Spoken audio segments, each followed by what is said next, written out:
I am talking with Hockey Hall of Famer and legend Steve Shutt. Hey, Steve, where the heck are you now? Well, Jamie, I'm in a place called Shutt, Quebec. So we're about, 2.5, 3 hours outside of, or north of Montreal. Now, you're touring with the greatest hockey legends on ice, Mark Vero's team, right? Yes, yep. I'm back with Mark, and I'm the oldest guy in the team right now, and we got some younger guys, which is good. So now I just do the same thing. I just go to the front of the net and wait for them to pass me, but I just go a little bit slower now. Jeez, that's. I'm not going to touch that line. I've got a video of your biography clip rolling in the background as we're talking, and I think they mentioned garbage goals like 7 times in a 20-minute clip. Yeah, well, you know what? It takes a lot of garbage goals to get to the Hall of Fame, so you tell those guys that. That's right. And a win is a win is a win. So, yeah, Steve, when I was watching the video, it's really interesting because I grew up watching you play. I mean, the Canadians in the 70s were the team of my youth, and then I was fortunate that when I called up Ted Blackman, he connected us, and you were the first player I worked with when I was working in sports, and then we got to work on some other projects together. But when I was watching this interview with you in biography, you talked about almost how you were hiding the fact that you wanted to be a hockey player, and at a certain point, you knew you were a hockey player. Well, it was just, I think that as you are young kids, everybody wants to be a player, and everybody says, "Oh, he's all want to be a hockey player." But there's wanting to be a hockey player, and then really wanting to be a hockey player, and as you get older, all of the hockey players wannabes wind up doing other things, and but to go in there and when you're 13 years old or 12 or 13 and say, "Yeah, I'm going to be a hockey player," that takes a lot of. I think it takes a lot of balls. It does. I was actually to make a commitment on your life when you're that young. I was just about to say that. Now, you're not a big dumb jock. I mean, you're a smart guy. You've done very well for yourself after your career, and you actually retired fairly young. I think you were 33 or 34. 32. 32. So you could have played another 3-4 years. Well, I could have, but I was just at a point where we had so much success early that I was not going to replicate. And, we've had all the highs of Stanley Cups and championships and Canada Cups and everything else. And it when you're 32 and on the downside, there's different goals you can have, or you just say, "No, I'm going to leave when I'm up on top, and I'm not just going to drag it through." Now, your last sort of full season with the Habs, I believe, was 82, and you'd already had a few injuries. Your numbers weren't Steve Shutt-like numbers, but in the playoffs, you came back and scored 7 goals. You were the Steve Shutt of your prime. Yeah, and played half the games and sat on the bench most of the time. I was the leading goal scorer. And,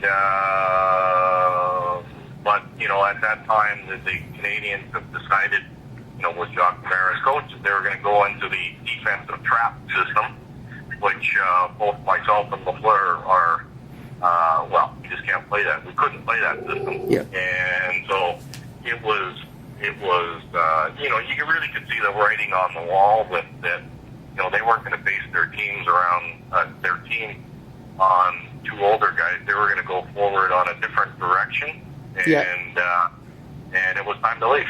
Now, you look at Lafleur, you look at other players, you look at star players of today. You can't teach what you were able to do, which is get the puck in the net. No, as Sam Pollock used to say, it is give me a goal scorer. He says, I can teach him how to check, but you can't teach guys how to score. It's about closing the deal, and ultimately it's about winning, because scoring a goal is winning. Exactly, but I was a goal scorer, simple, pure and simple. Behind, in our zone, I was average. I was an average, puck carrier, but my strength was right in front of the net, or scoring goals. That was my strength. Yeah, you were a hot zone player. Now, you came back in the 90s and you tried coaching, and you were a really good coach for the Canadians. Again, we got to work together for the Habs, and for instance, there was one stretch when you were running the power play and their numbers went up. What was the real difference for you in coaching compared to playing? Well, it's you find out really early that to be a really great coach, you need really great players. And that's what Scotty found that out, because wherever he's gone, he's always gone with the best players have been. So that's the one thing. The other thing you find is when you're coaching, you can make a difference with some guys. You can work and develop guys. I spent a lot of time with John LeClaire. He wanted to improve, and the results are there. And there is a lot of value to coaching, and you can certainly help players. But if you don't have the talent, you're going to be. A great coach is not going to win with an average team. Let's put it that way. So you don't think a coach can actually influence a team by much of a margin? Like, a good coach isn't going to give his team an extra 10% of wins or something like that? They will certainly improve the team, because what they will do is they will make that team play as a team. And if you're playing as a team, you're going to be better than a group of individuals. And you can just watch and see what the Russians did over the Olympics just to see that. Right. And so that's what a good coach does, is brings that team together. I think the issue that we had in Montreal is that, we just come off, or the franchise had come off, winning Stanley Cup after Stanley Cup. And the fans were not willing to